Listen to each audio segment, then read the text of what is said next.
enzovoort. Welkom hier op ons boekenpodium, de plaats waar we graag onze boeken aan u voorstellen. Alle boekvoorstellingen kunnen de laatste jaren zowel lijfelijk als ook digitaal gevolgd worden. De voorstellingen worden dus allemaal gefilmd en dat geeft ons het voordeel dat we dus achteraf het filmpje kunnen delen, herbekijken en zo verder. Het filmpje zal enkele dagen na de voorstelling op onze website bij het boek geplaatst worden. Welkom ook op deze voorstelling Ontveld, denken door auteur Susanna Lindberg, redacteur Bart Buzijnen en enkele sprekers. Het boek dat we vandaag aan u voorstellen handelt over Ontveld denken. Een denken dat aanvaardt om verwond te geraken door de verscheurende aspecten van onze complexe wereld. Het boek bundelt 14 artikelen van Susanna Lindberg in een keuze en vertaling van Bart Buzijnen. Even een woordje over Susanna Lindberg. Susanna Lindberg is hoogleraar Continentale wijsbegeerte aan de Universiteit Leiden. Nadat ze in eerder werk de ontwikkelingen in het veld van de moderne Europese filosofie heeft verkend, neemt ze vandaag de globalisering, de techniek en de klimaatopwarming tot onderwerp. En dit vanuit een fenomenologische insteek. Bart Buzijnen, die de artikelen van Susanna uitkoos, bundelde en vertaalde, is filosoof van opleiding en verbonden aan de KB van België. Ik laat het straks aan de sprekers over om zichzelf even kort voor te stellen. Maar vooraleer we effectief aan deze boekvoorstelling beginnen, zou ik graag vooral aan de digitale aanwezigen willen meedelen dat we een online chatbox hebben. Deze chatbox zal gedurende de hele voorstelling openstaan en u kan daar al uw vragen of opmerkingen in noteren. Als u een vraag of opmerking heeft die voor een bepaald iemand bestemd is, dan plaatst u gewoon de naam erbij en dan kunnen we achteraf bij de vraag- en antwoordronde uw vraag behandelen. Nu geef ik graag het woord aan Bart Buzijnen.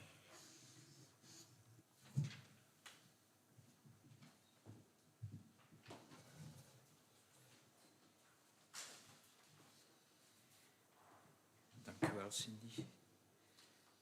Is het goed zo? Ja? Oké. Dag iedereen, fijn dat jullie er zijn op dit boekenpodium dat Susanna Lindberg mag onthalen. Aanleiding is dus de publicatie van Ontveld denken, een bundel opstellen van haar in vertaling. Alles daarin is een taalkwestie en dat is ook het eerste wat nu geregeld moet worden in welke taal we deze namiddag met elkaar in gesprek gaan. May I propose we use English as the medium of encounter? Akkoord? Good. What is our schedule? After my introduction, Susanna will have about 45 minutes to talk about the way she has gone as a philosopher and the issues that have arisen along the way. We can then have a discussion among us all, also in reference to the book collection. At about 4 p.m. we can raise our glasses, ons glas heffen, zo vertaalt het, to toast. Now, to say something on Susanna's line of approach, may I call you Susanna? I forgot Of course, please. On her line of approach in a roundabout way, let me refer briefly to 4 other philosophers. First, a year before the publication of Ontveld denken, the first Dutch translation of a famous book by Friedrich Schelling appeared, his Vrijheidsschrift from 1809, De menselijke vrijheid. In it, Schelling develops an understanding of nature as a generative background that is nothing in itself. Susanna further explicates this nature as both a surprise and refusal and considers it to provide the element of all techniques.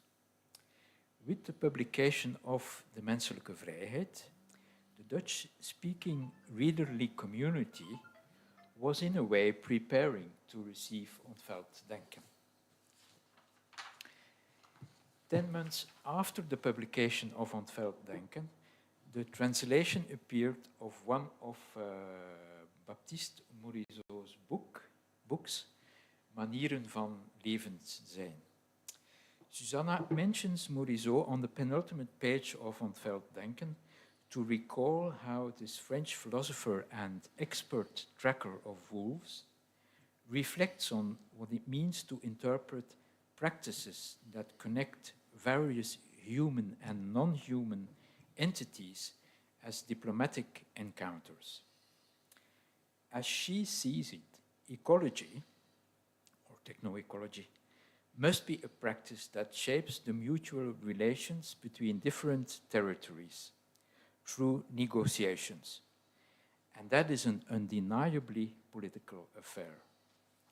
With the translation of Morisot's study, the Dutch-speaking readerly community further explores the practical perspective Ontveld denken slides open in reference to Schelling as well as Morisot and a few significant others, including Catherine Malabou.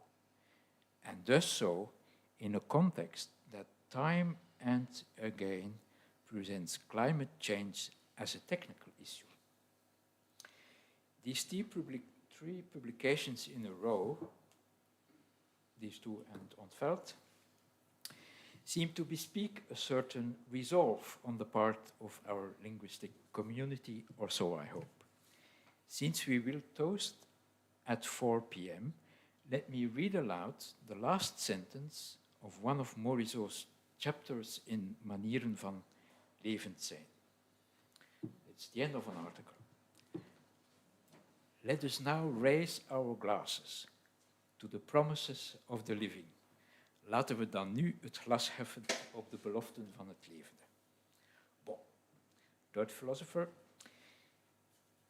Let me say something now on Philippe Lacoue-Labarthe, who was Susanna's advisor as she was writing her PhD in the closing years of the 90s. Lacoue-Labarthe's work is, at least in the Low Countries, less known than that of his colleague and crony Jean-Luc Nancy. However, in 2005, a book by Frans van Peperstraten was published in which Lacoue-Labarthe and Jean-François Lyotard engaged in discussion. Its title was Sublime Mimesis, Sublime Mimesis. This suggests that there is something sublime to the process of mimesis. The process of what? Mimesis is a word that puzzles even philosophers. I won't say much about it, but we may come back to it after Susanna's presentation. So, the traditional notion comes from Plato, for whom it meant imitation, nabootsing. Aristotle understood it as a process of both imitation and creation. Lacoue-Labarthe builds on Aristotle's understanding and considers mimesis to be imitation through creation.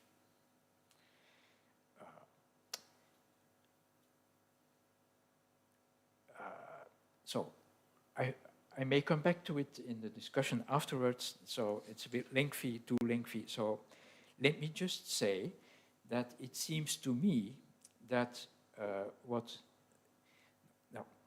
one way to present what Lacoue-Labarthe understands as mimesis is to describe it as a force of appearing or appearance in a productive sense. In Dutch, een kracht van verschijning of van het verschijnen. Now, it seems to me that what Susanna has to say about, for instance, what she calls the elemental, het elementale of het elementaire, as a force of imagination, as a force of surprise and of event, but also of refusal. So, what Lacoue-Labarthe has to say about mimesis is it's interesting to articulate that with reference to what Susanna says about the elemental or nature and the other way around. So I'll keep it at that. The fourth philosopher.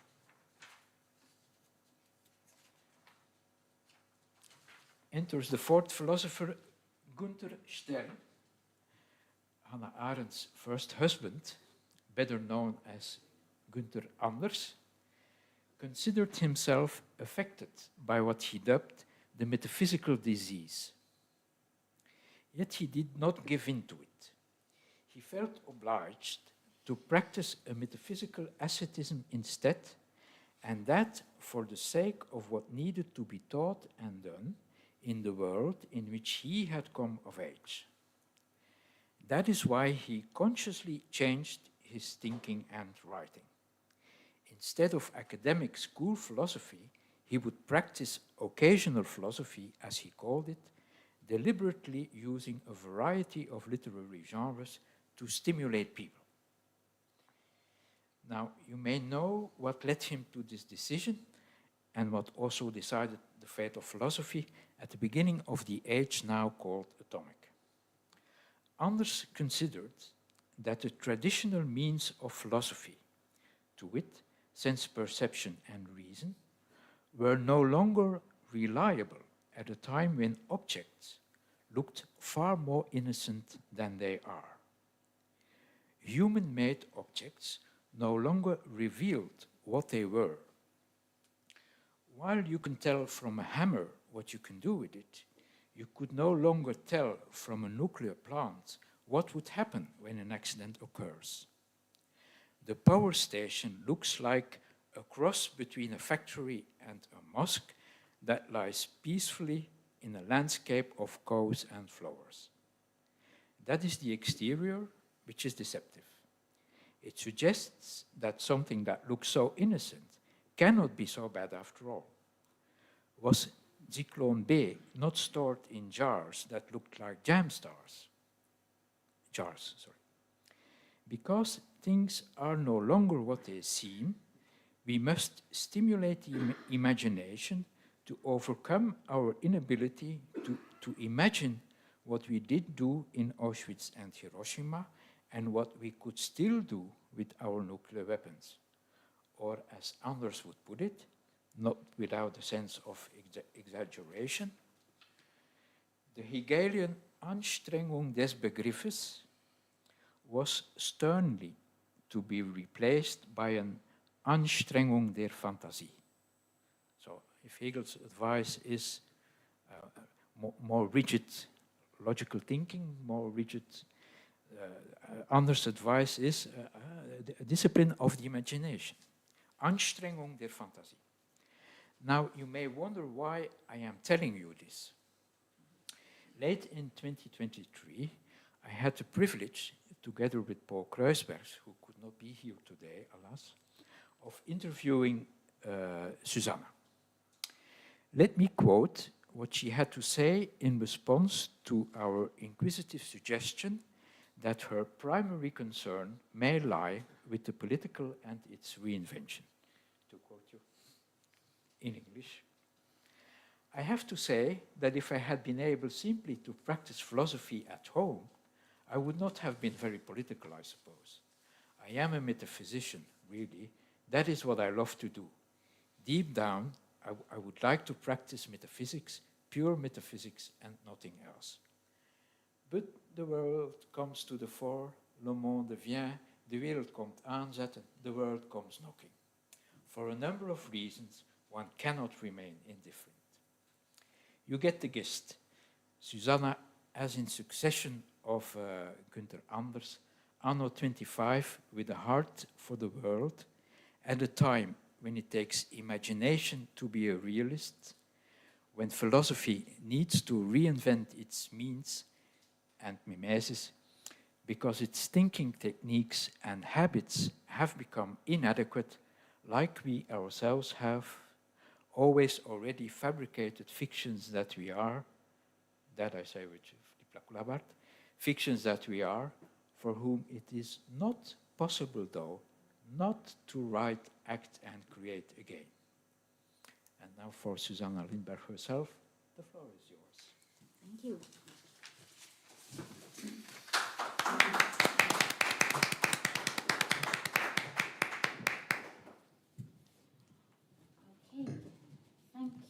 so much for hospitality, hospitality in Maison Charente, hospitality in this language in particular. So I would very much like to honor the book by speaking Dutch, but you don't want to hear my Dutch, sorry. So we just continue in English. This is a great occasion to thank Cindy Gendarme for hospitality in this collection of books, this maison d'édition, Bart in particular, and also Paul and Anne for being here in this discussion. My great thanks here go, of course, to Bart Bezijn, because you created this book. So first of all, you wanted to translate some texts first, and then it became more texts, and then it became something like a book, and then you actually made it into a manuscript and had it translated, and all of the work actually is yours to all in all possible ways. And I'm very grateful for that, especially as I now work in the Netherlands.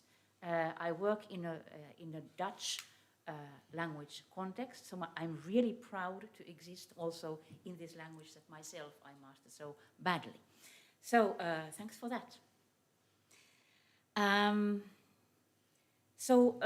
The book that we have here is a particular book because it was not written as a book. It's partly a consequence of coincidences as well.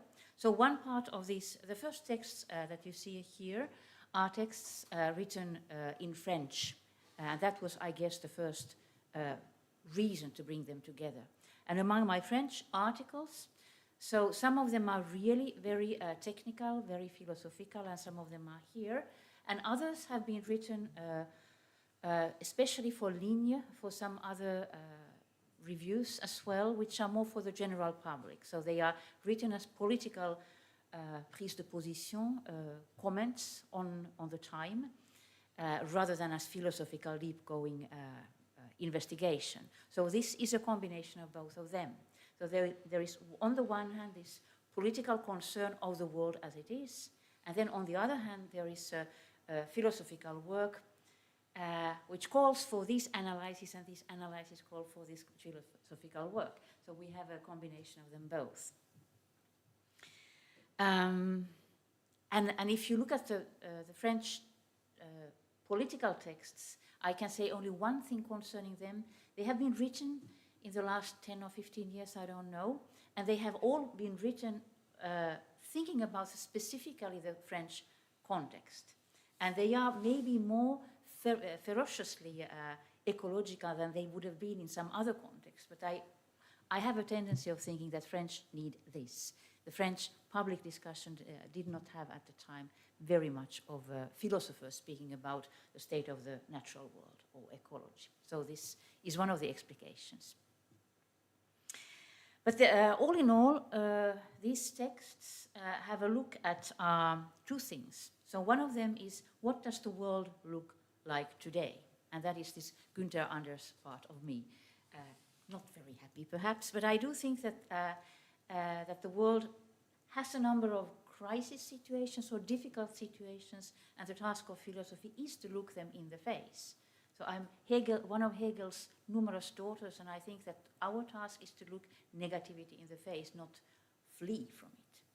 And the concrete negativity of our time, for me, the things that are most important for me, one is climate crisis or ecological situation in general, and the other one I could call perhaps homelessness, the human condition of not belonging or not being at home, of being lost in the world in several ways. So these are the two axes, and as you can see, both of them look at the world as an international space. So for me, the world is international, it is planetary, it's never reduced to one and only political community. And I do think that these problems that are out there in the world and that we should think about are actually new for philosophy too. I don't think that we can just take the concepts of philosophy as we have inherited them and apply a ready-made set of tools and then analyze the world as it is today. I do think that the world forces us to change our philosophy as well. for me, this is particularly clear when it comes to phenomenological concept of world, and I will come to that in a minute. But I do think that we have to look at the world and see how it challenges philosophy itself. It's not that the philosopher knows what the world is. It's the other way around. The world forces the philosopher to ask if our tools are good enough to think about the world today. These texts, many of them are somehow preparatory. They lead to other works. This philosophical work always takes years and years. So occasionally you might write a text or a political text or a philosophical text. But by and by, I want to make books with this, because in a book you have a sort of a feeling that the whole entire train of thoughts can be expressed. One of the books that comes out from this work is published already in 2023. It's called From Technological Humanity to Biotechnical Existence. It came out at SUNY Press. These texts are not directly here, but they are very related. And now I'm writing another book, which is perhaps closer to this one. It will be on what happens to the concept of world under the pressure of climate change, climate crisis. But I'm still working on it, so I can't give not even the title so far.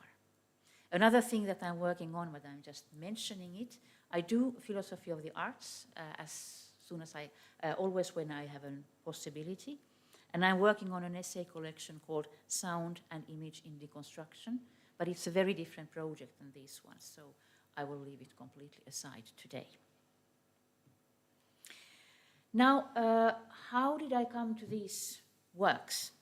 I give you some philosophical background first, perhaps, because this metaphysical side is the real side for me first.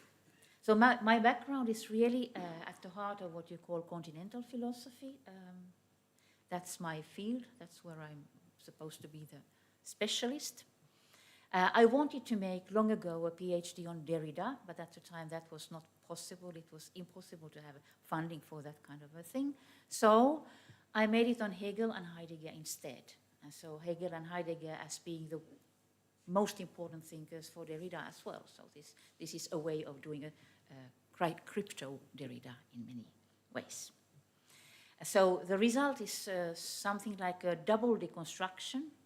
In that work, I deconstructed Hegel with the help of Heidegger and Heidegger with the help of Hegel, so that it is really reading one against the other with the other in a situation when they have a very strong repulsion one towards the other. So that was the challenge.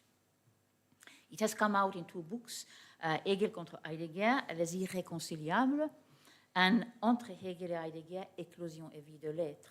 But if you are interested in this work, and it's really a scholarly work on Hegel and Heidegger, on Academia Edu you have a free manuscript version, which is much better than the books. It's a bit longer and much more interesting, in my opinion. So you just download it. In that work, I did this thesis, PhD, in France, so what is nice in France, that you can make very big works. You can speak about entire metaphysical systems instead of taking just one little part. So I speak about being and the subject and time and history in both of these thinkers. It's quite a big work, but it was really enjoyable. And of course, the main question was the question of method. So one of these thinkers is a dialectician, that's what Hegel is doing. His thinking is called dialectics.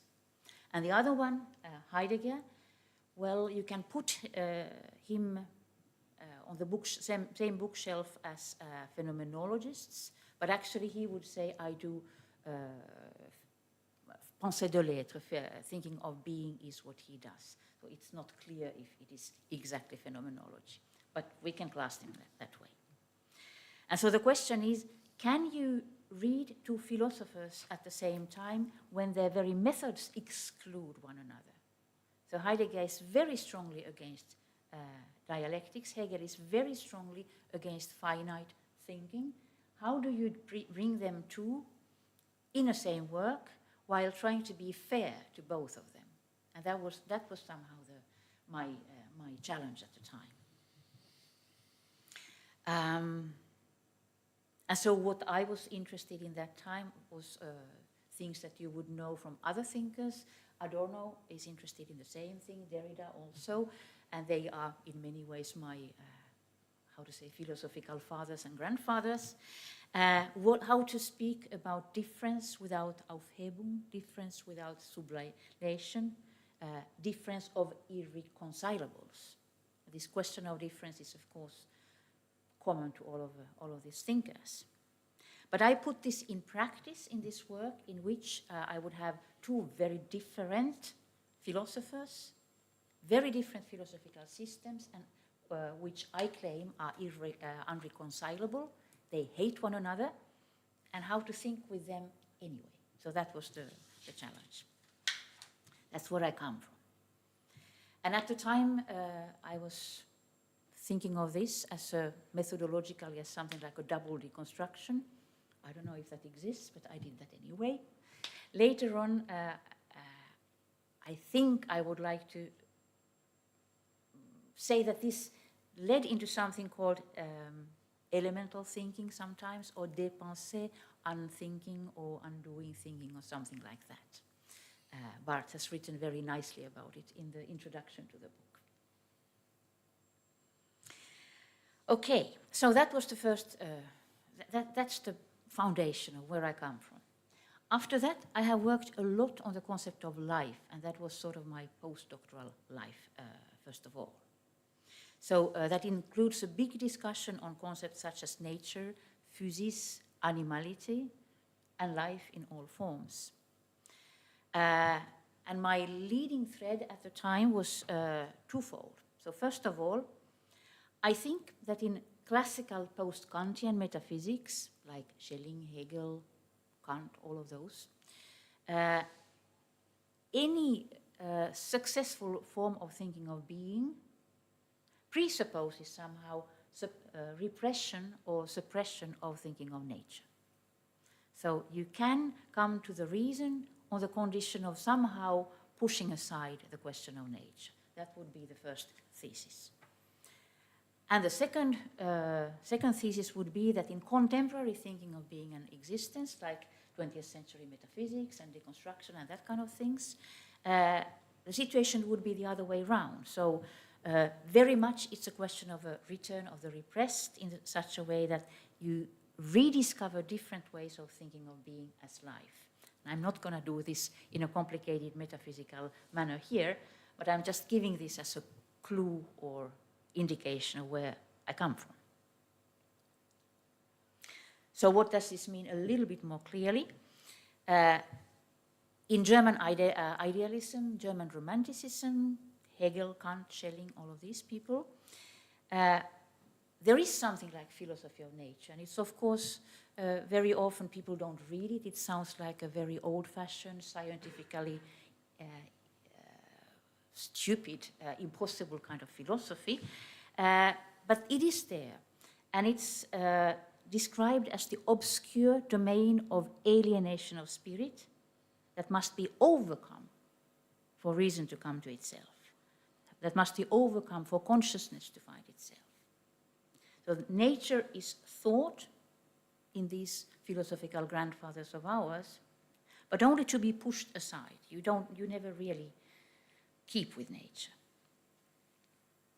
And in the 20th century continental philosophy, on the contrary, you have plenty of philosophers who want to get rid of this idealist ontotheology, idealist philosophy of absolute spirit, of the rule of reason that they promote, by saying that, well, let's say that instead of reason there is something like life. There is something like life that we want to think about. For Heidegger, that would be physis, and that's not exactly life. He says it's the contrary, but it's still life in some sense. For Merleau-Ponty, that would be the body and the flesh. For Derrida, Deleuze, and Agamben, that would be animality. There is something that life that is really obsessively interesting to these 20th century philosophers who want to overcome German idealism. But in order to take this notion of life into philosophy, you have to reformulate, rethink it in a different way. It's not a biological concept at all. It's not a biological substrate. It is a structure of existence made of phenomenality and affectivity. And if you go through these phenomenologists, you will find many traces of this. And this is what I was working on. And I got really, really lost in Schelling. I love Schelling. But it's also getting very much lost of everything when you get far into Schelling.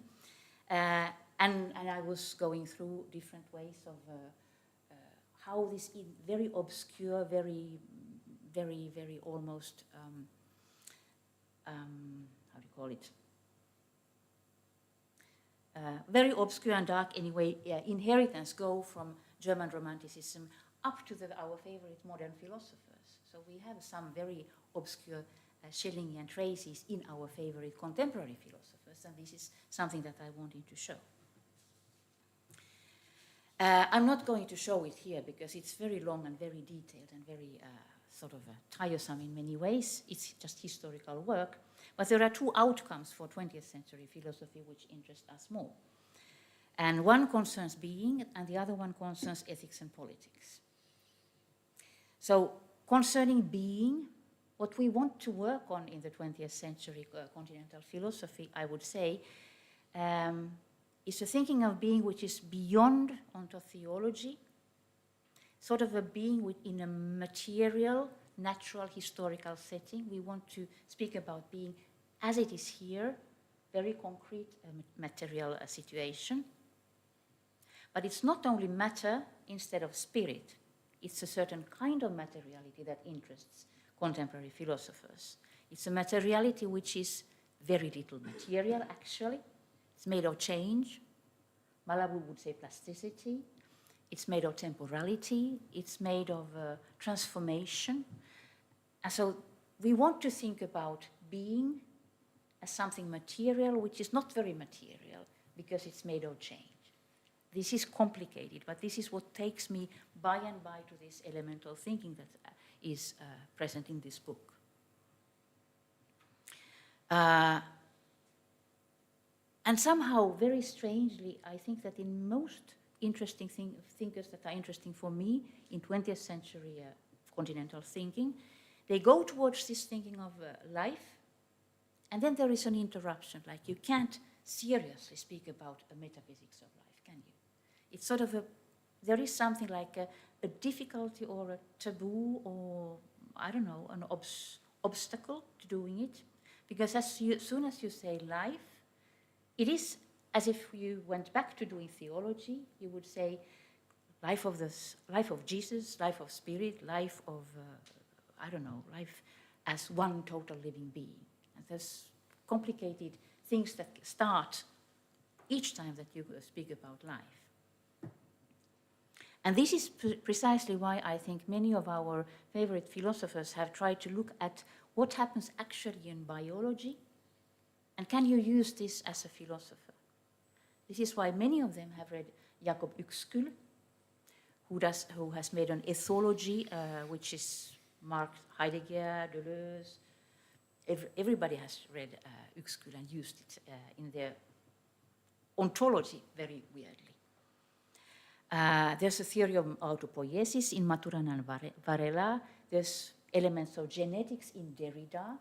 All of this has been there. But these are all heuristics models, and it's quite complicated to say that, well, being is life. And then you say, well, what does life mean? How do you speak about something like that? So that's the whole big story going on behind.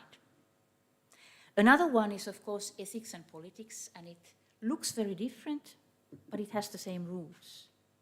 Because I do think that when we come to the 21st century, the question of animality suddenly became very important. On the one hand, in ethics, we ask more and more often, even continental philosophers do, what kind of ethical relation should we have with the animals or living nature in general? So this became a very big question starting from Derrida's works. What is this thing, animal, excluded from humanity? the other of humanity, the thing that you can exploit and use, that you can kill without being punished for that, and so on and so forth. So that's a very concrete question of ecological politics, ethics too. But at the same time, for these philosophers that I keep reading, animal is a model of humanity.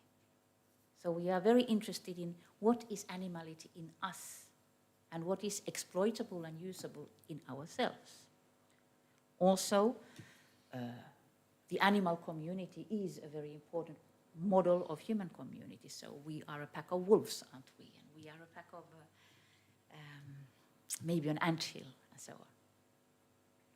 So this is why these questions of animality have gone everywhere in coming to the 21st century. And this is my background. So there's on the one hand a lot of metaphysics, then there's the question of life, and of course, very logically, when you work on these notions of life, someday you find out that you are really obliged to speak about climate crisis, and you are really obliged to speak directly about ecological problems. Being interested in climate crisis is obviously a consequence of interest in the notion of life in all its forms, but also my other interest in homelessness is also a consequence of this interest in life, because I think that people, when they are in this existential situation of homelessness that interests me, they are reduced to bare life. This is something that Arendt said already, Agamben said much more strongly, Derrida also says, when life is reduced to, human existence is reduced to simple living, then you find yourself in this sort of situation when you're not sure if you belong to the political community anymore, even though you are still in its domain. So, all of this, therefore, consequences of a certain attention to life. I do like to think of our human existence, or existence in general, as being in the world. This is something that I learned from Heidegger, and I can't ever get rid of it. So what we do is being in the world, and that means that when we think about ourselves, we have to think about the world at the same time. We don't know who we are unless we ask also what our world is. That's important. But what is then this world in which we are? And I think that most of the time, our classical philosophers, classical phenomenologists, when you say, what is the world? They will say, oh, the human world. It's the human community. It's the place where human beings come to one another, communicate with one another. They have a common culture, all of that. And what is relevant in a world for us is relations between human beings. And nature is just this obscure background. It doesn't really count. It's not that important. You don't know how to speak about it. It's a resource.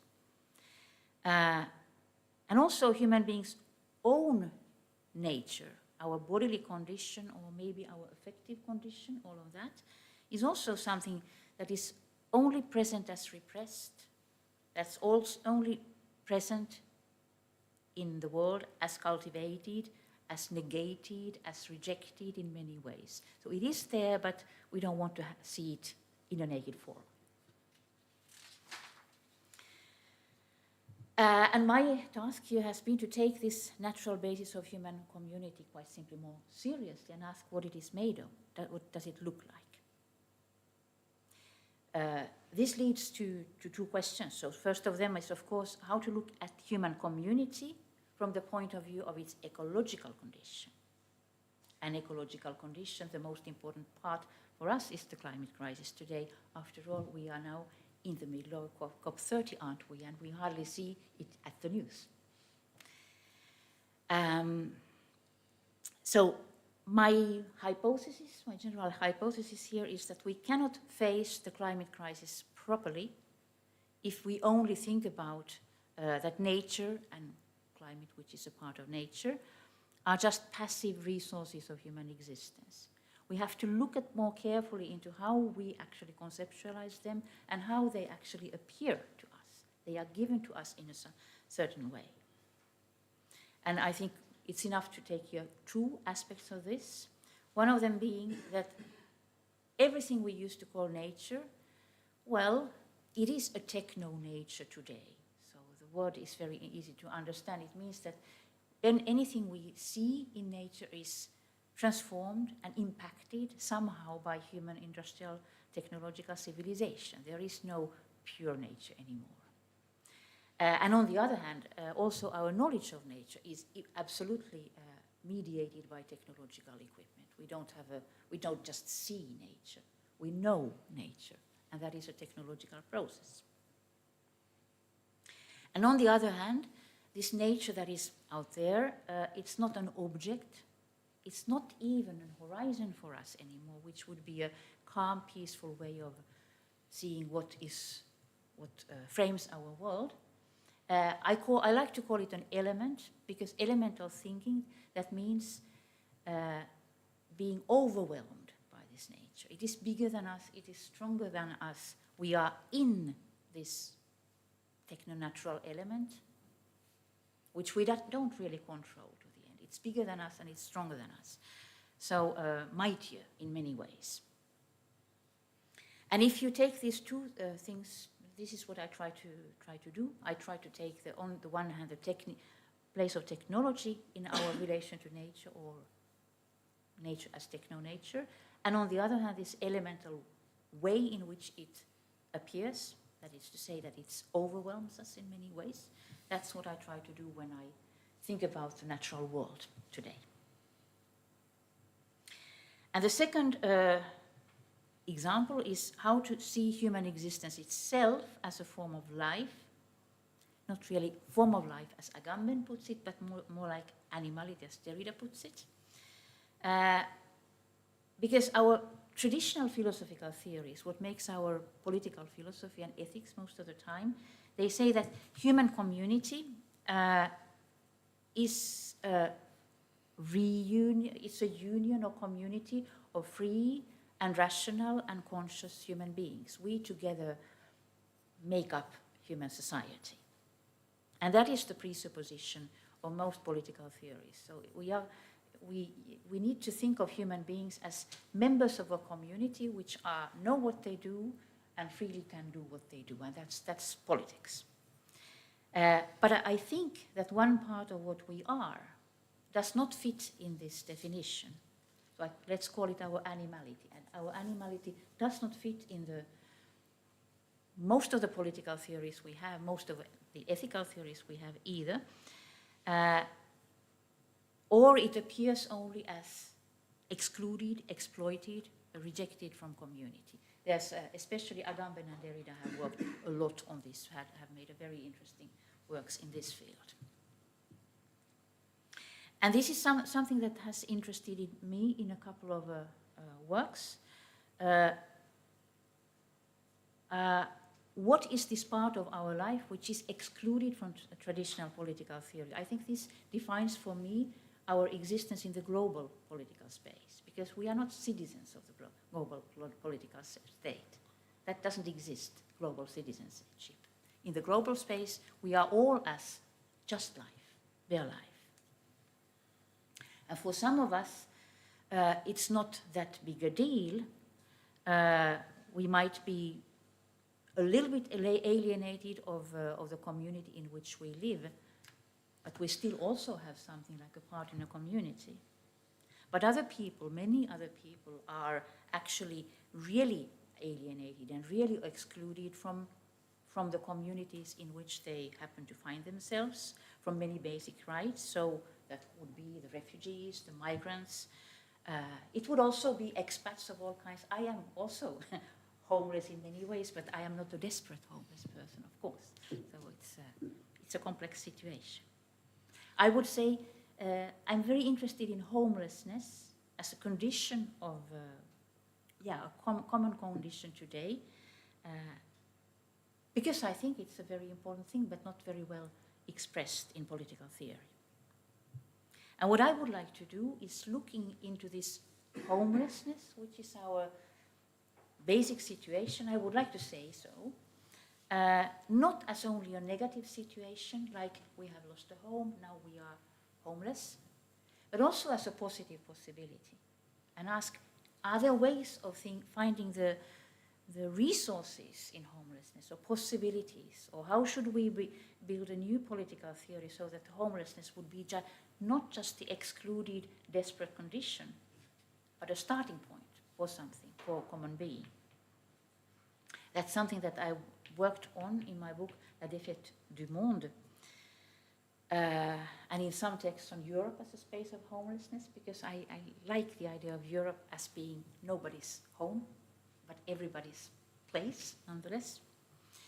And so I try to think about existence not in a closed community, not in a home world, but as free mobility, or free, that's of course a dream, but I can dream about that, or as change of place, change of language perhaps, change of community, and take this moment of change as an interesting starting point of what we do. And if we do so, I just enumerate 3 things that we have to change in our political theory. One would be, let's not base it on citizenship, but on the right of residence. That would be one thing. Let's not attach everything to mother tongue, but let's be more interested in translation. And also, that's the hardest one, I don't have a good answer to this one, what to do about political participation. You certainly need some kind of a new thinking of technology for that one, but I don't know yet how to do it properly. But that's an open question. So those are the kind of problems that thinking of life, thinking of nature brought me to. And after that, very logically, I have worked a lot on techniques or technology, philosophy of technology in many ways, so that 2 books have come out. One is in French, Technique de la philosophie, in 2020, and From Technological Humanity to Biotechnical Existence in 2023. Because you have to work in English, don't you? So French is my favorite academic language, but English is realism. And for me, working on life and working on techniques, that is the same thing. So one leads very directly to the other one. One really calls for the other. That means that for me, the notion of techniques, I don't think of it as a skill, like in antiquity, where techne is a skill, it's something somebody can do. I don't particularly think it in a modern way as an instrument either. It's not an instrument or just a means, or machines are also thought in these terms. But I think of it as an extension of life itself. So techniques is an outgrowth of life. And life is a technical skill. Well, that's quite of a metaphysical claim, of course.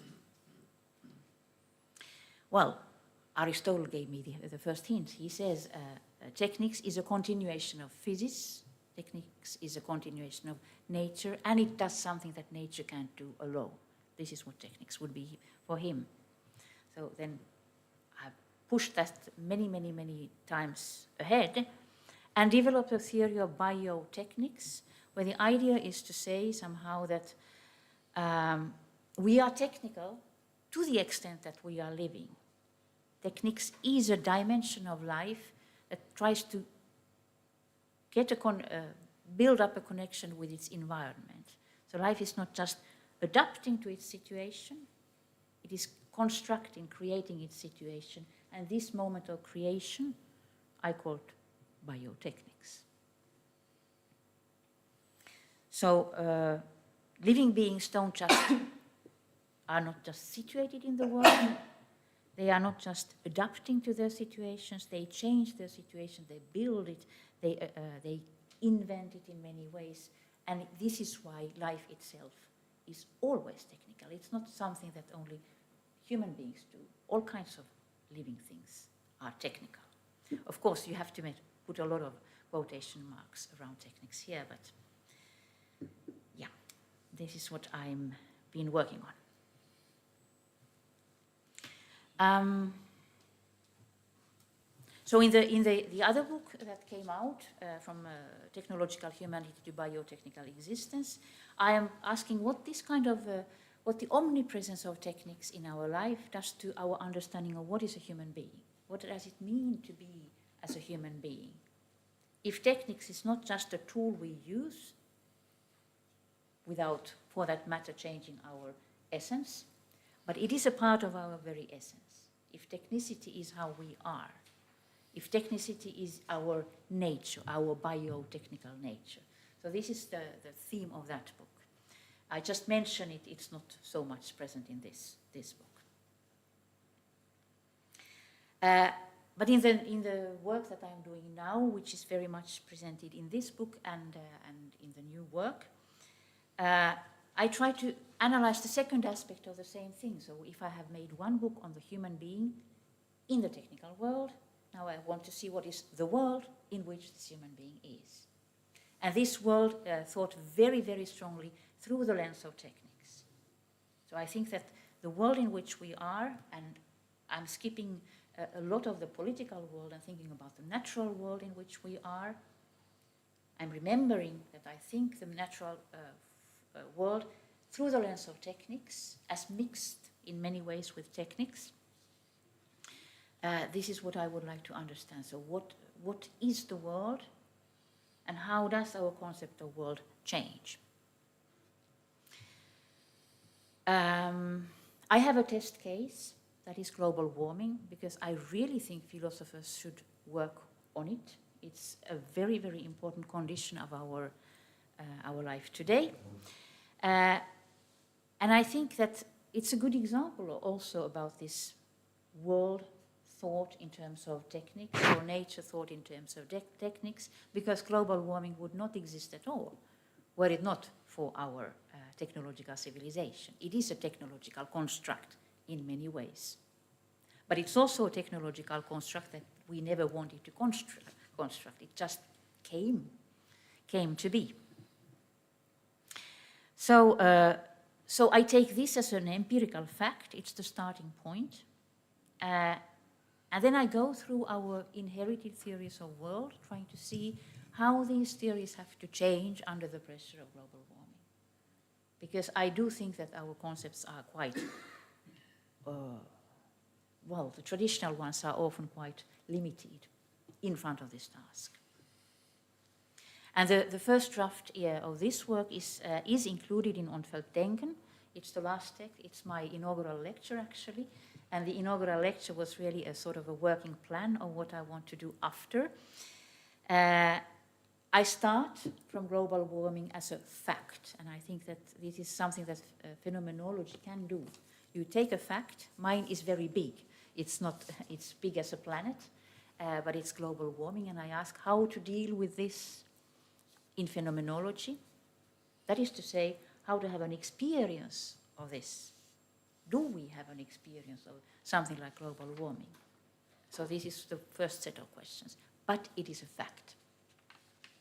Second question would be somehow a question of how to think about such a thing. Well, of course, we have a lot of scientific knowledge about it, but many people say that this scientific knowledge is somehow too abstract. We cannot experience scientific facts, and this is why people also don't relate to global warming as in an emotional, affective manner, but because it's sort of too abstract, too big, too technical. But I would say that, yes, we do. We have an affective relation to this, not to global warming itself, but to the knowledge on global warming. And this is very often described in terms of anguish or fear, or, yes, people are afraid of something. They might be, sometimes people say that, well, they are hysterical, or they have apocalyptic fears, or that kind of things. But I think this affectivity is important. It's not to be underestimated, and it can be a starting point of philosophical work. It should be also a starting point of political activity. I don't think we should fear it. I think we should face it somehow. So that's another point. What happens to thinking in this affective situation?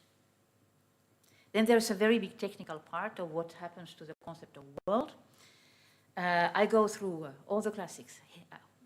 How to read, think about global warming with the help of Husserl.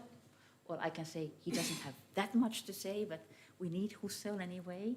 What to do with Heidegger, what to do with... then I speak about Derrida and Nancy. And then about Deleuze a little bit. And two philosophers that you will probably know because they are very young, Gosselin and David G. Bartoli and Sophie Gosselin, two young French, really nice philosophers. And I show through all these philosophers how our concept of world 100 years ago used to be a finite home world. Husserl speaks of that, Heidegger speaks of that. Your world is your culture. Your world is your community. It's your linguistic community. And that was quite enough. The questions of nature on planetary scale were sort of just a negative backside of it all. Then, at the middle of the 20th century, we have Derrida, we have Nancy and those thinkers. They try to speak about global world as globalization, but they are quite pessimistic about it. They always say that, well, it's difficult to think about it. We are sort of lost in this world. We are sort of, it's very difficult to speak about globality and think of it as a political community. And I very much agree. When I look at the COP negotiation, that's a very good illustration. And then I try to do some work on this, starting from the notion of biotechnicity, but that's a secret so far because it's not a chapter not written. And in the end, there will be a part on political philosophy, how to do political philosophy so that the global warming would actually have a place in it.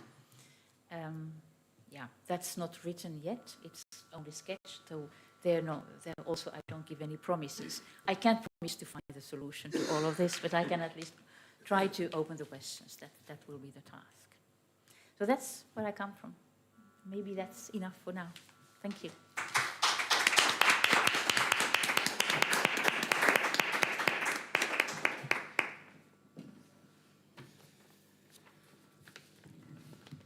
Okay, thank you, Susanna, for the nice talk.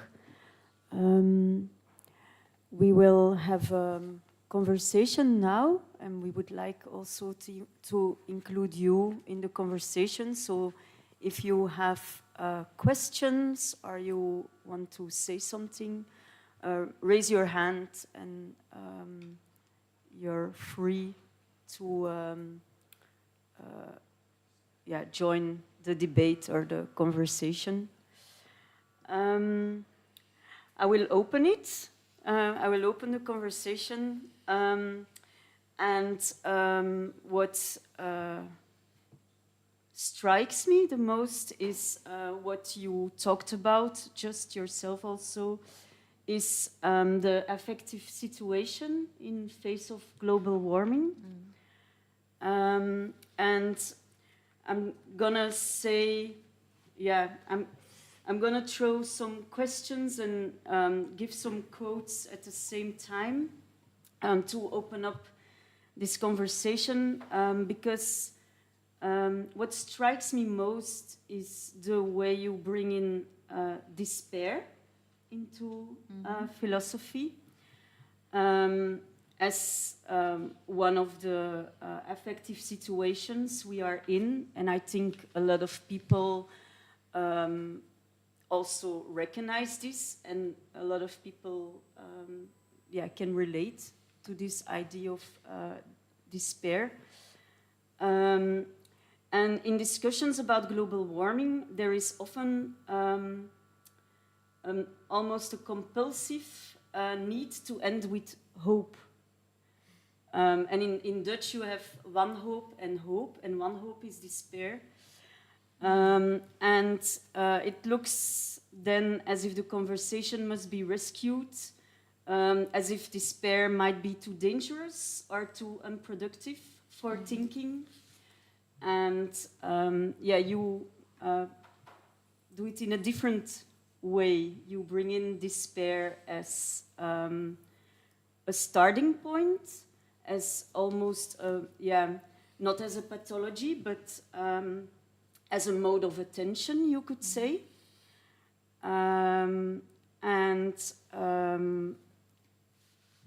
It's as something that might reveal something. And you never use the word hope, but you try to make this movement from despair to courage. Could you say something about that? Yes, with pleasure. So this has a history in readings that I have done, and I was reading several philosophers. Well, one was French, the other one was Dutch actually, and others. And I had there was sort of a big effort indeed of speaking against apocalypticism, against fear, against climate anxiety and all of that, as if that was pathologies. And indeed, as you say, giving something nicely hopeful instead. And I was feeling sort of uneasy with this because I think that it gave me at some point the feeling that what you should give to worried people is peace of mind instead of fixing the problem that is out there. So that was my worry. This seemed to be the case. As if negative thoughts were somehow toxic or dangerous or things to avoid. And the tradition from which I come, negativity is not something that you should flee. Hegel speaks of it, Heidegger speaks of it, all my favorite philosophers speaks about negativity and death and etc. And the idea is somehow to say that if you have a negative phenomenon, then see what's in there. Don't flee it, don't try to have the courage indeed of facing the situation and eventually changing it or something. And to work on this, I got some unexpected help from two philosophers who gave me another word. So I didn't want to use the word fear or anguish because they are loaded and they take you to these complicated questions about whether you should be afraid or not and whether you should heal your anguish or not. And I found despair, which doesn't sound funny at all, but it has two background philosophers. One of them is Blanchot, which has a wonderful, wonderful work on this despair. Désastre was the starting point, and I find désastre an excellent, excellent philosophical concept because it's indeed trying to look at the situation as it is instead of looking for some solutions outside of the situation. And then there is a contemporary French phenomenologist called Claude Romano, who has written a very nice book about world and time, world and experience. Événement et monde. Ouais. Event and world, that is it. Événement et monde. Oh, yes. And he has a very beautiful sort of existential analytic in a Heidegger style, but in a contemporary setting. And he goes through many more effective situations than Heidegger himself. Anguish and fear might be there, but then there's despair. And what he says of despair is actually very fruitful. I found it very good.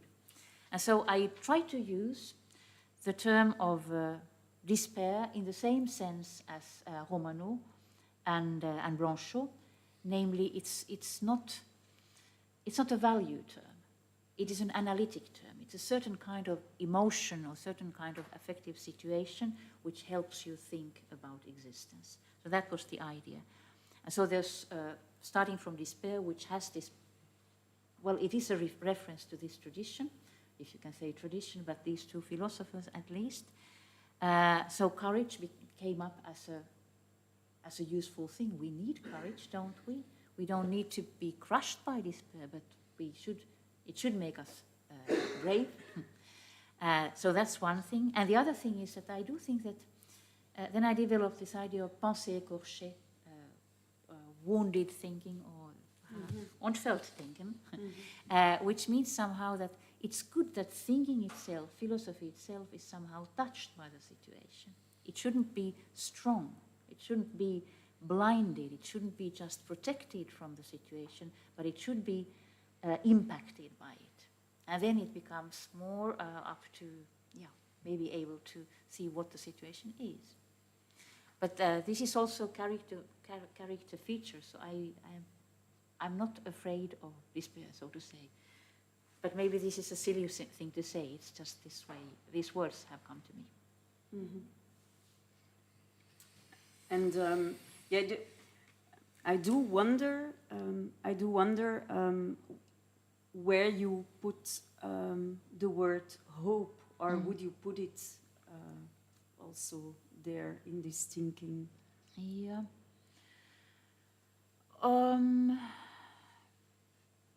It certainly is important. I wouldn't say lose hope. That would be a terrible thing.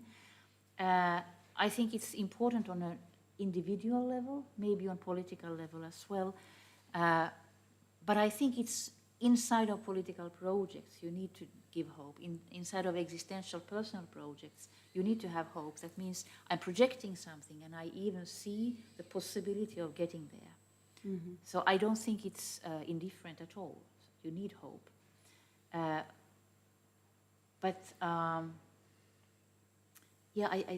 just think that for me, thinking of hope already exists. But what doesn't exist is this thinking of despair. Despair and courage. Yeah.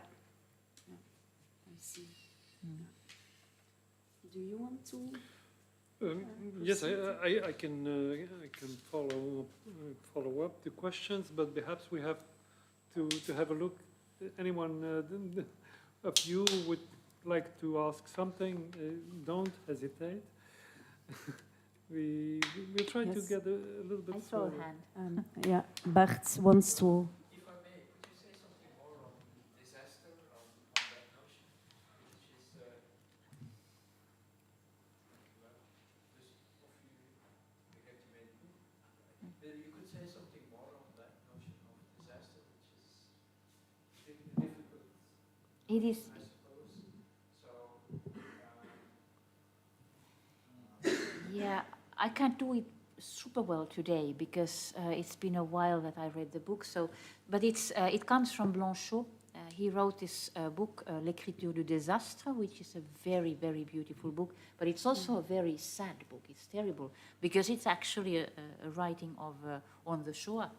So it is that is the disaster, the first disaster he's speaking about, and that's the context for his working. So how to work in a situation in which values of humanity, totality, humanism, all of that seem to go down, go yonder, and you are still there. Somehow you have to face it. So that's a horrible but a very courageous book in many ways. And what I appreciate in that book is precisely this way of looking at a very harsh reality and then trying at least to give form to it. But for me, the disaster is not the same. Of course, that's also very much disastrous, but it has been written about quite a lot. And so I'm taking this word and applying it in a very different situation, which is not tied to a nation, to a people, but which is tied to our common global situation. So it is a disaster. But I'm also using this word because it's a nice. For me, it's a useful alternative to not use the term apocalypse and not to use the term catastrophe, and be a little bit careful with the term end of the world, because I like speaking about the end of the world, but at the same time, I don't mean an American catastrophe movie where the comet falls down and then there's nothing. So that's not what's happening. What's happening is disastrous in a different manner. It's not so total. It's not so quick. And so it seems to me that this word gives me a lot of possibilities, different possibilities. Just a word of advice. So I use the word disaster to translate it. It's a spreektaal. It's not in the dictionary, so perhaps you. Okay, great. I'm quite happy of that. Okay, so if we come back to the big picture, really what is foregrounded in the book which is being published here is your concern about global warming and a philosophical way of thinking about that. Now, there's an enormous amount of representations about this problem going around. Everyone cares about it really, or is concerned, feels concerned also. So the question I would like to ask you is how can we care about thinking through this problem, especially in a metaphysical way, like you do, whereas you see that it was mentioned there's a compulsiveness about hope, etc. And you say, no, we have to face despair and think about it, think through that problem, which is a very difficult problem, which questions all the concepts we have about the world. So, what is this subject of yours? I think if I would venture a word, I would say you want to talk about a common. We all talk about commons. The air is a common. We would have to care about the water. We have to care about. All these are common things. They don't belong to anyone. Well, I think you try to indicate that we have to care about truth, and that this is a common which is tending to be neglected, because if you read collapsologists, they would say, if a politician would dare to talk the truth, that would precipitate the problem. So we may not talk about the truth, because it would endanger us. It would even be worse than it's now. So what can we pretend to be doing if we say the truth is a common we have to care about? Beautiful way of putting it. I think it is. It is indeed. So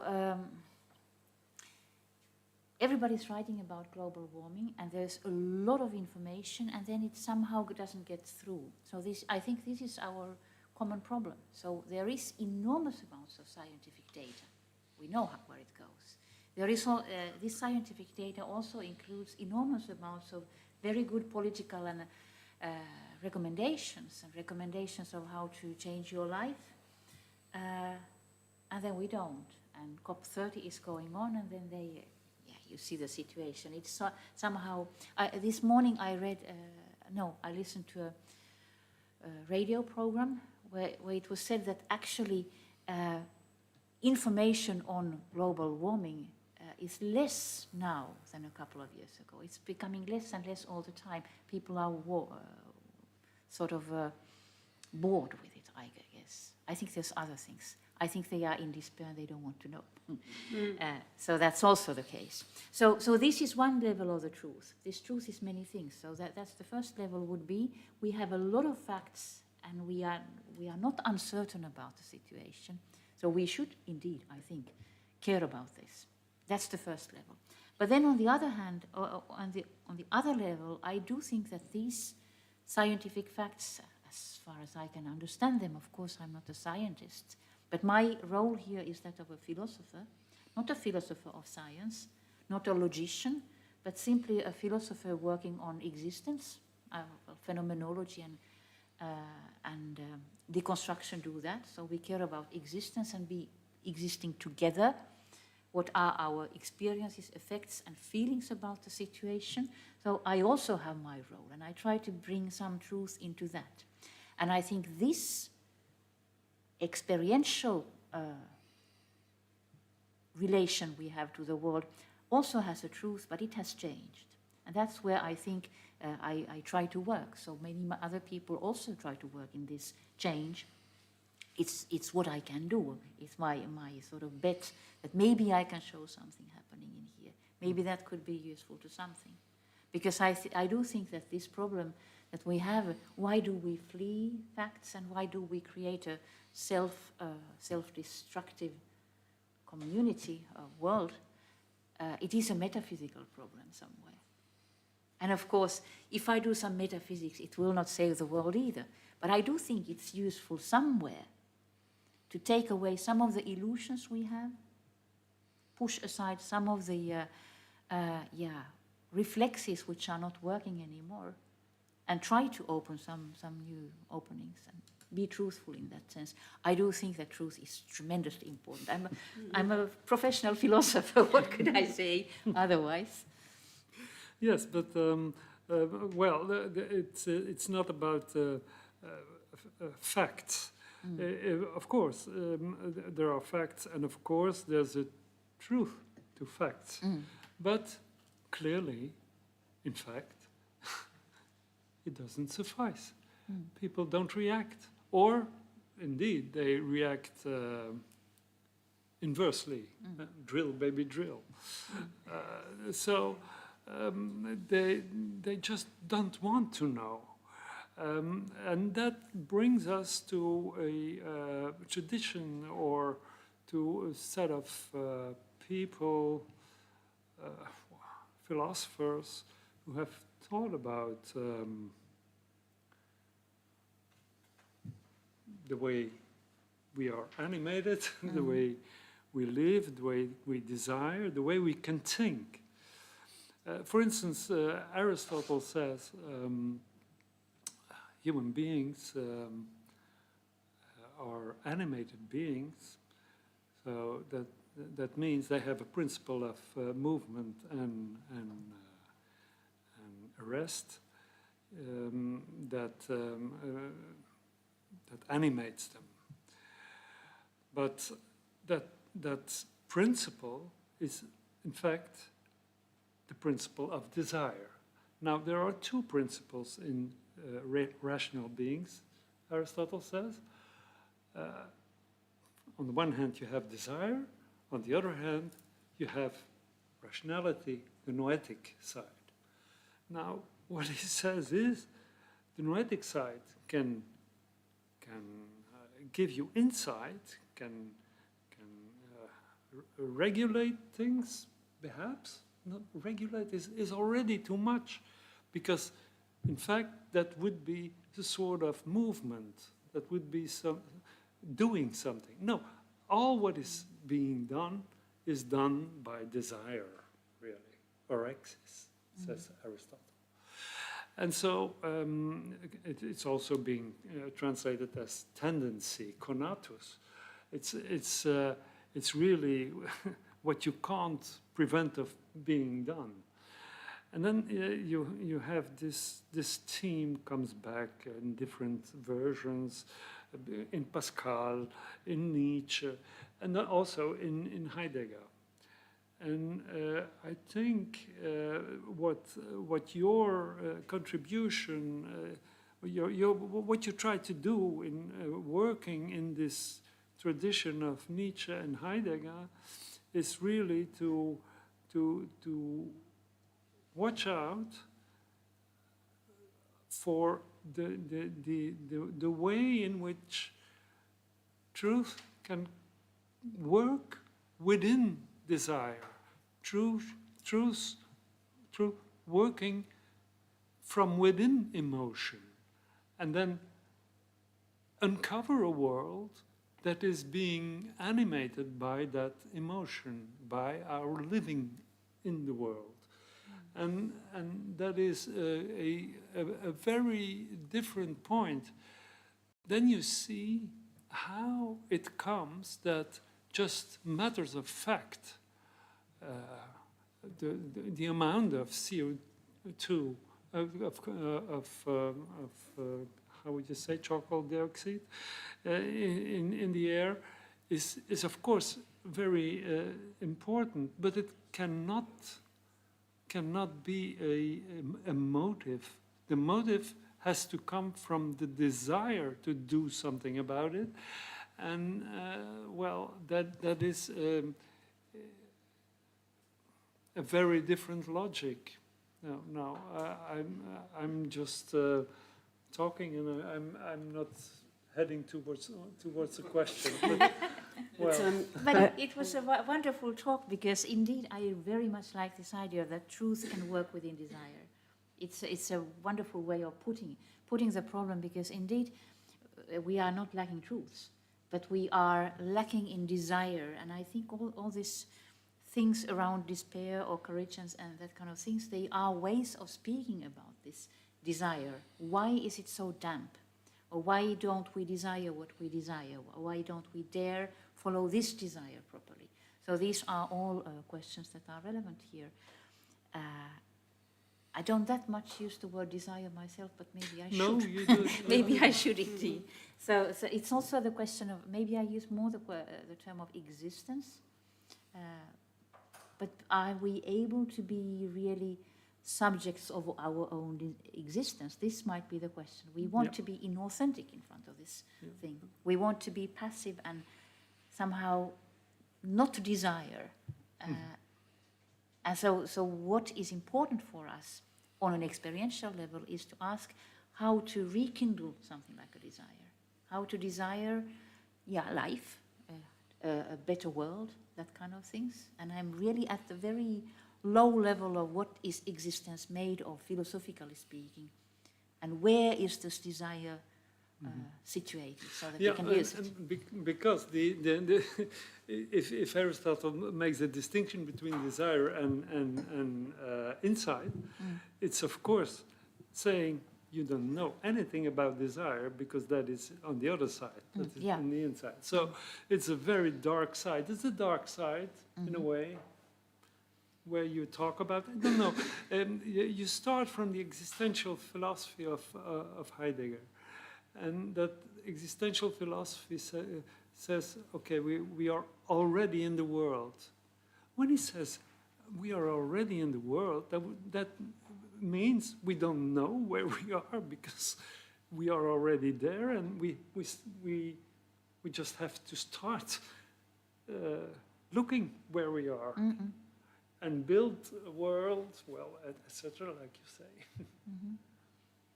I think there's someone else. Ja, sorry. Hier. Dus, Timothy Morton puts it this way. We know very well what to do. The problem is that we do not know how to want to. So that's in a way the problem of desire. I think Bernard Stiegler would sort of like agree. But the thing with is a bit also, it already takes desire to make a point of desire. So it's a bit. So, but in this context, I was wondering whether we could not learn something from Blaise Pascal. So I will quote. In fact, it's from a song by a well-known song by what's his name again? Georges Brassens. So Le Mécréant, the non-believer. My neighbor there on high, a certain Blaise Pascal, has kindly given me this counsel of a friend.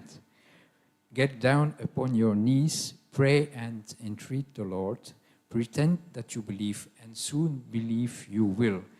Now, so just to make it, to turn this rapidly into a question. Some time ago, I heard, I'm not sure what the source was. It may have been Zizek, but I may be wrong, so I don't know anymore. I don't recall. That it is too late to change mentalities. It is too late. Okay, Okay, but my question is, so, and that sort of like refers in a way to what you have to what you say about habits and habitudes, etc., which are also very, very corporeal and in a way unconscious sort of like processes. Whether it wouldn't be an idea. So Nietzsche was an admirer of Pascal because Pascal, he put his bet on the bodily, on what Nietzsche called Vereinleibung, rather than Vereinseelung, if that is working on the mentalities. So that's my sort of like question of the body, habits. Yeah, I certainly don't think it's too late to change habits. It would be terrible. It would mean more or less that we don't have any more children to be better than us or something like that. So of course we can. The question is how to start wanting. It's more like this. And Zizek is sort of quite a cynical guy. I don't know if he believes in the possibility of wanting something else than we do, but I am, for once, more optimistic than somebody.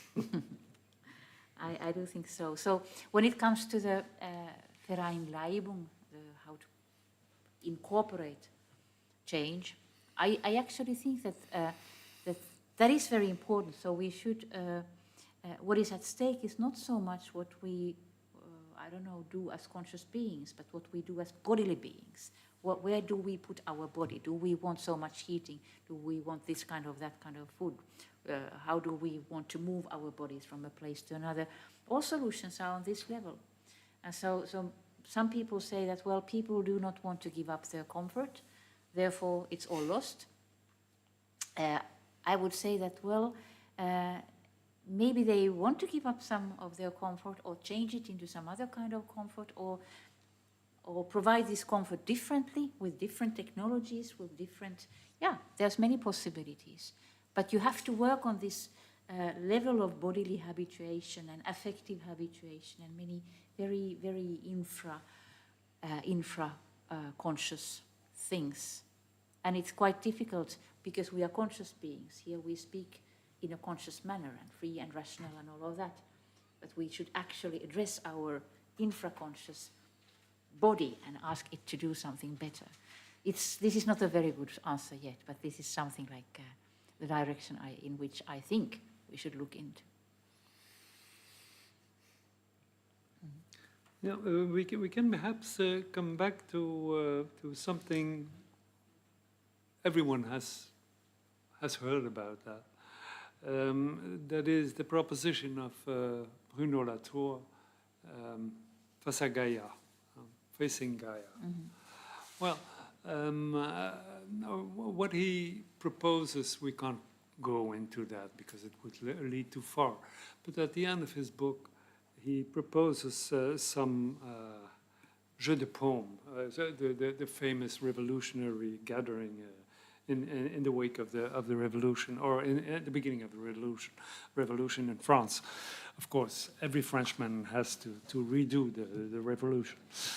So what he proposes is to have a parliament where everyone, every problem of Gaia would be represented and would have his mandatory person who is speaking, who is formed out for this problem. And then he says, well, it would be wonderful because there you would have all these nations, the abolished states, he says, being reinforced by this new mode of politics. Well, that is, of course, very utopian to have such a gathering. The COP would need to be like that. But, of course, all the citizens are invited, and it's only the states who are invited inside of the COP. So, well, it's not being done. But what I would like to say about that is what you thematize as the problem of being in the world is a homelessness, you say. And that homelessness is not a question of citizenship, not a question of mother tongue, and then, of course, a problem of participation, as I got that. So what you say is we have to take homelessness as a positive starting point. And in fact, what you say is somehow something like that abolished nations of Latour. Of course, we don't have to be a citizen, but we are just residents of Gaia or of nature. We don't have a mother tongue. We talk to each other like we can. For instance, here we have different mother tongues and we talk another language. And we have participation. Well, that is to be seen, how that can be done. But what I want to get to, because that is a difficult point, I must say, in philosophy, that is this homelessness, which talks to everyone, because everyone knows what is homelessness, even if you don't have experienced it. But the homelessness the philosophy or the philosopher is talking about is that very difficult condition where also the world falls apart. The world you imagined, the world you inherited, the world you want to do or you work in. So you go even as far as to say that, for instance, Heidegger says the world is made out of befindliches Begreifen. So that would mean it is on one side, I cannot put that in English directly, but what is meant is it's emotional and conceptual at the same time. And then you say, okay, yes, this homelessness can come to us in moments of despair as an affect, and at one point you say also perhaps not even as an affect. It's perhaps even more obscure. It goes perhaps further than an atmosphere, than an affect, an affection, and you make that comparison with the myth of Marsyas. In fact, we all have, even if we are homeless, we are in ourselves because we have a skin that protects us from the outside. This book is about Ontveld, denken. You think about a situation where you have not this protection anymore. So the despair you are thinking about is very, very radical. Yeah. Sorry about that. But maybe I try to go to this through the word of homelessness. Yeah. What is homelessness? So number one thing that it brings to my mind now is this Novalis quote. What is philosophy? Philosophy is nostalgia. The philosopher is not at home, is dreaming of a home. So I don't know about dreaming of a home. Why not? Because for somebody like Novalis or these romantics, you would never actually get there. But you become to philosophize because you are homeless in some way. You are lost in the world, and that is precisely why you start asking, well, what is this world about? What is this world in which we find ourselves? So being lost, the other way, the enlightenment way would be to say being on an adventure, being in an unknown place, being in a discovery of the world, of the situation in which you are, and that you don't know because it's not your home, it's something else, and that's why you are making a cartography of a new situation. So that would be another way of speaking of what philosopher has to do. But here the philosopher, poor philosopher, once again, doesn't perhaps speak the language of the place, doesn't perhaps know how to behave, how to communicate with people, doesn't understand how nature works. There's a lot of things of, I don't know what it is, but I will try to find out. So that's another, a little bit more less terrifying picture perhaps about what it means to philosophize in terms of being, philosopher is homeless, or not really situated. So when we are not in our philosophical mode, when we are in our ordinary everyday life, actually we all have a home, or most of us, those here I think we do, and we know our situation, we are quite firmly rooted somewhere, and this is how we function. But what about thinking of this as the primary alienation that we have? The familiarity of things is our alienation.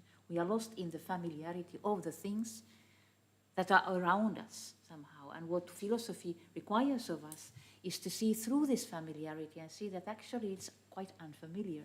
We don't know why it is, what it looks like. So that would be another way of turning into it. And when you say that, well, we feel that we have a home, and when we then interrogate the situation a little bit more, then we maybe say that, well, maybe our home is not that homely. Maybe our home is actually out in the wild world. Maybe our home is just a bubble on a huge jungle of unknown possibilities.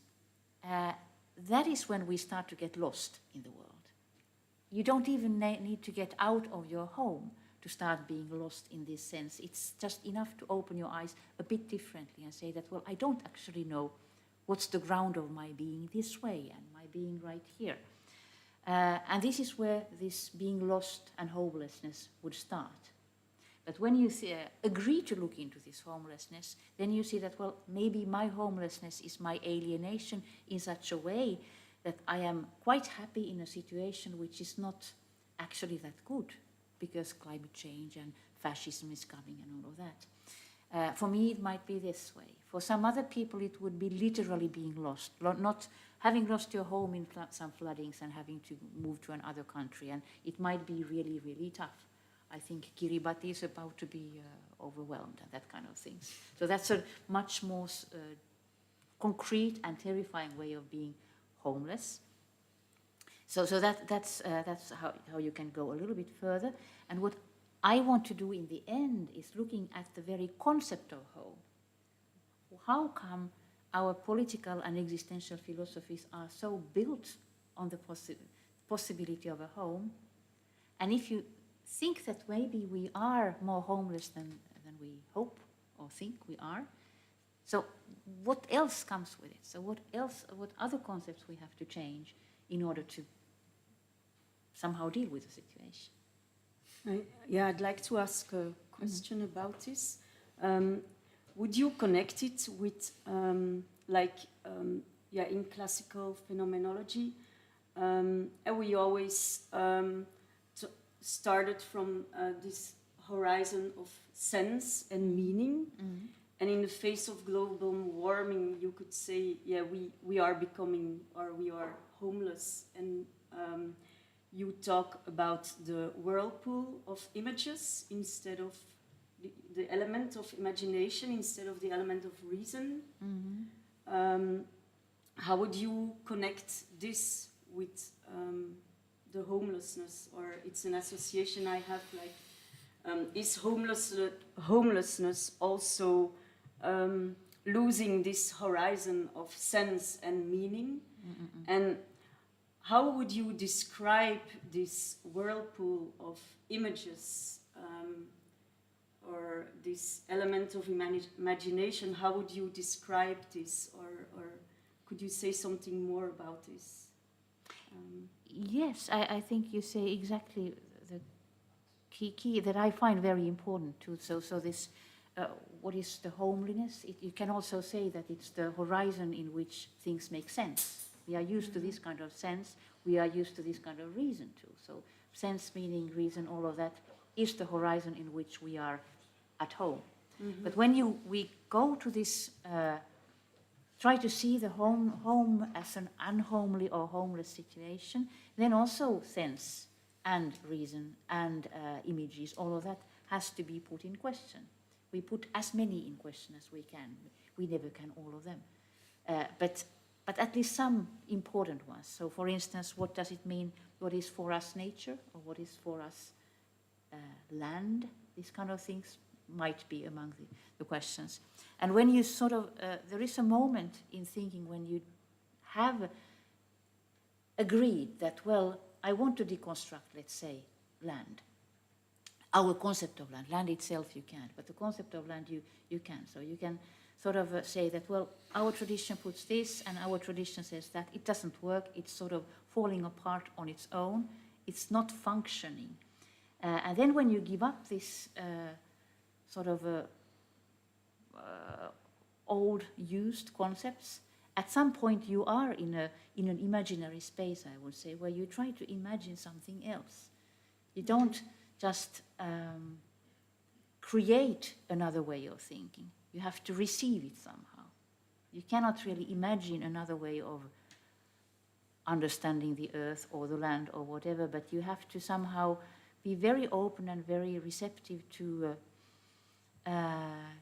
the available images, to the available forms of imagination, so that maybe in all of that you will find something more convenient, perhaps. And that's, of course, a starting point of a new philosophical work, because this doesn't mean that you can just dream about anything. That's not philosophy. But you can find some images and then work on them and see if they lead to something. Something like that, I would say. So imagination is an obligatory phase. I wonder now what, because you write that global warming is perceived by images. It can be sound or, but then there is also a work to do to go from these images to imagination. Yes, imagination is full of, well, imagination is a gift. We can't really command it. It works in us. But maybe I can give an example of what I mean here.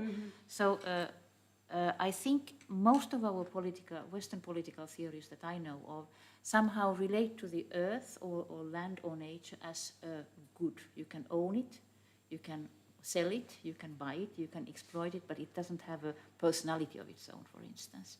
And there is a very nice French environmental philosopher called Maurice Charbonnier, who has written a big book called Abondance et Liberté, in which he shows how the main, all of the important Western theories, political theories, are based on this idea that nature is just a good.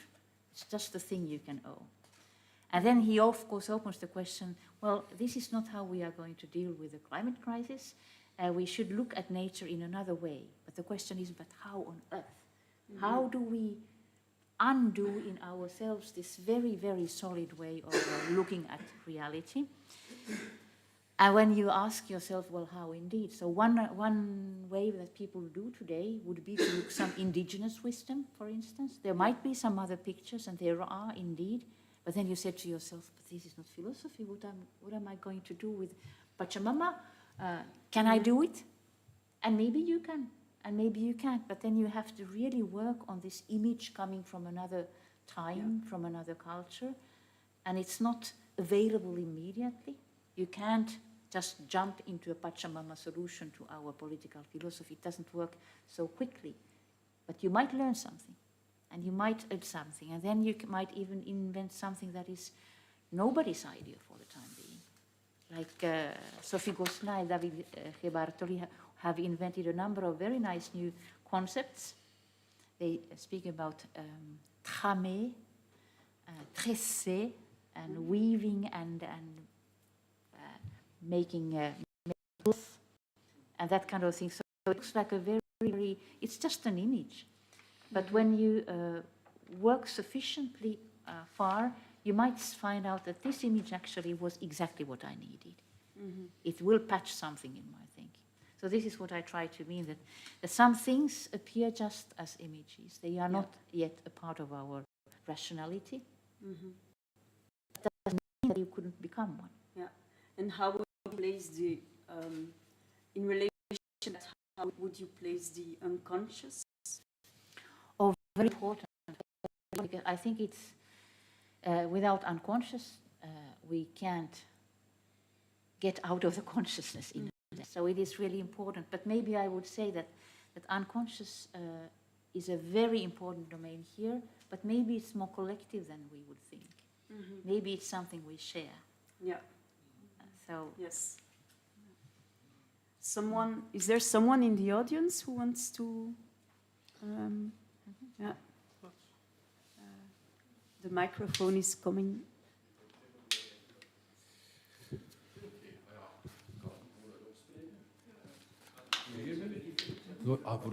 Yeah, okay. Microphone.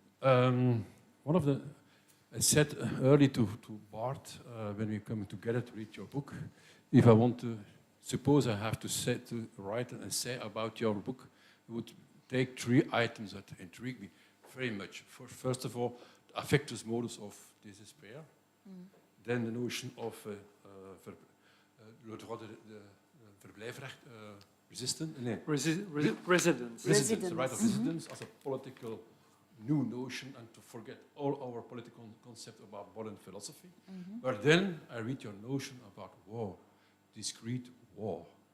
I say, wow, that's a very intriguing concept, but it's complicated very much our way of life, of living. We are at war with each other. I read it that way, discrete war. And you describe it, some visual aspects of that discrete war in your book, some lines, 5 lines, I suppose. But I recognize immediately that's our war we are dealing with. We are in a discrete war with each other.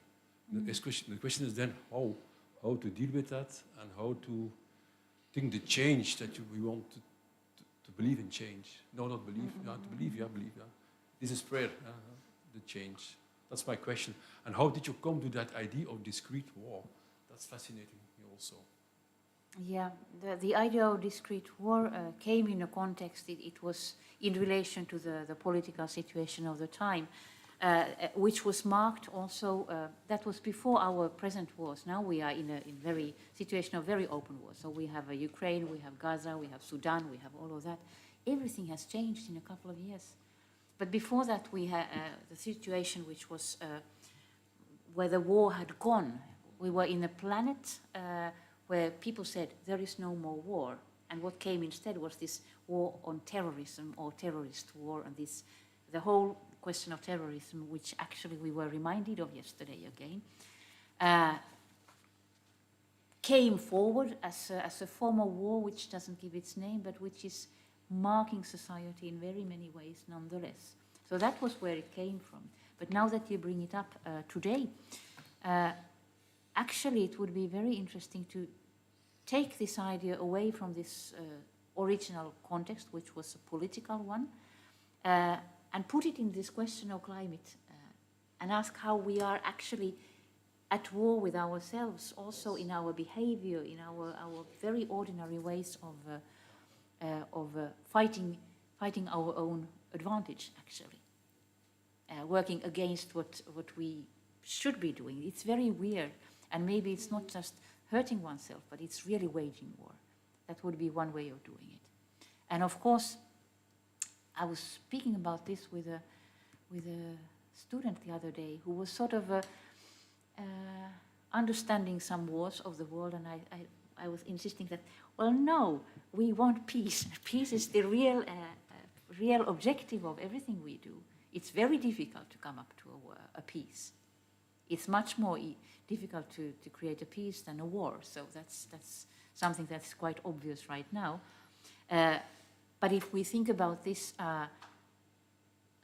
relation that we have to ourselves, culturally and personally, as a sort of a war that we should win, and we should create a peace with ourselves in such a way that we live a more sustainable kind of life, that would be something. I thank you. I will do something about that.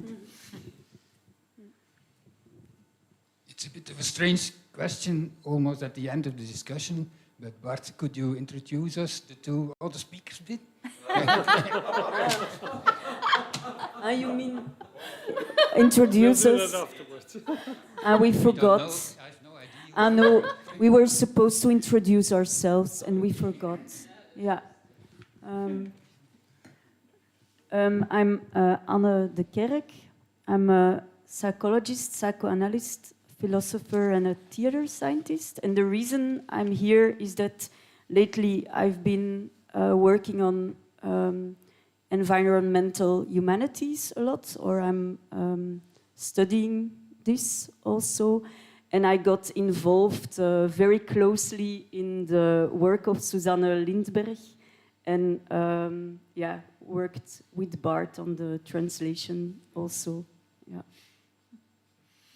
I'm Paul, and well, I'm a philosopher. Was trained in Ghent, in Paris with Derrida, and then in Strasbourg, like Susanna.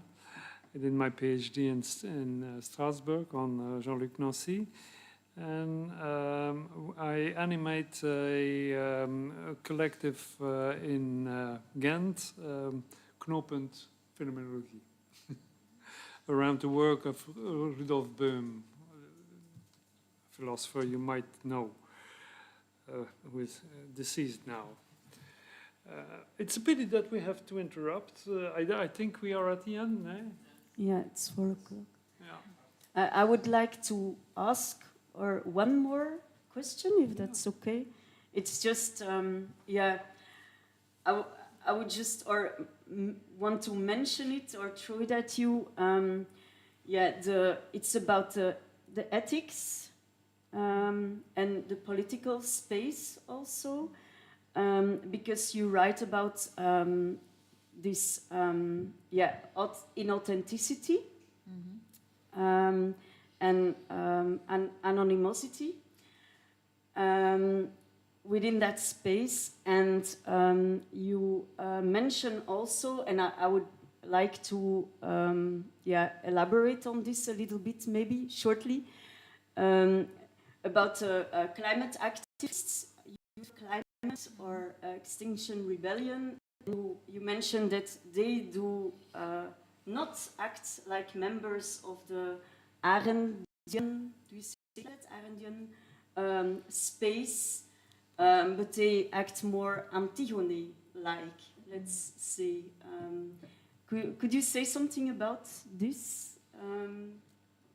Yes, so for me, Arendt is not totally alien to Habermas. I shouldn't say that, but I say it anyway, in the sense that she's speaking about a political space in which different opinions come forward and fight and debate on influence. Mm-hmm. I think that what's interesting with this Youth for Climate and Extinction Rebellion, that they are not exactly in a political space, in a national political space. They are very global. These are global movements. They go from one country to another.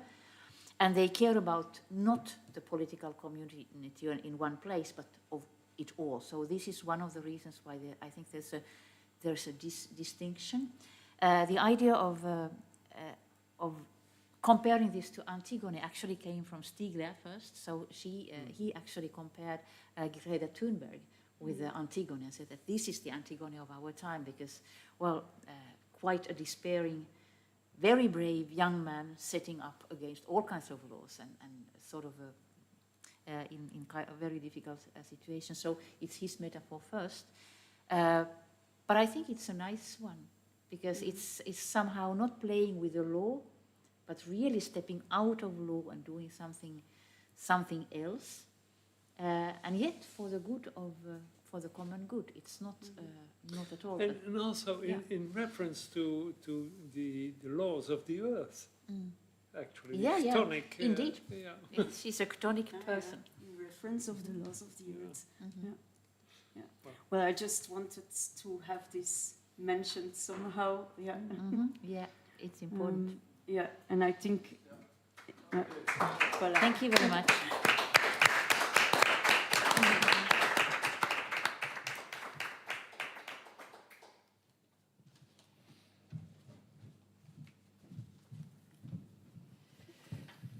Beste Susanna, Bart, Anne en Paul, bedankt voor deze zeer interessante voorstelling. En voor iedereen die hier aanwezig is, ik ga u dadelijk uitnodigen om op de netwerkdrink hier vooraan. U kan dan iets komen drinken, nog een praatje maken, misschien eventueel nog een paar vragen stellen aan Bart of aan Susanna of aan Paul of aan. Ik wou u ook even meedelen aan u hier aanwezig, maar ook aan de mensen die via de streaming volgen. Het boek is uiteraard ook te koop bij Garant. Het telt 314 pagina's en het kost €32. Het is te koop hier ter plaatse in Antwerpen, maar ook via onze website, ook in alle boekhandels en ook via bol.com. Voilà. Dan rest het mij alleen nog maar om iedereen hier te bedanken voor de aanwezigheid en de luisterbereidheid en misschien tot op een van onze volgende evenementen. Dank u wel. Dank u.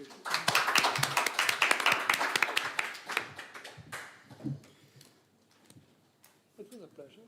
It was a pleasure. The camera is closed now.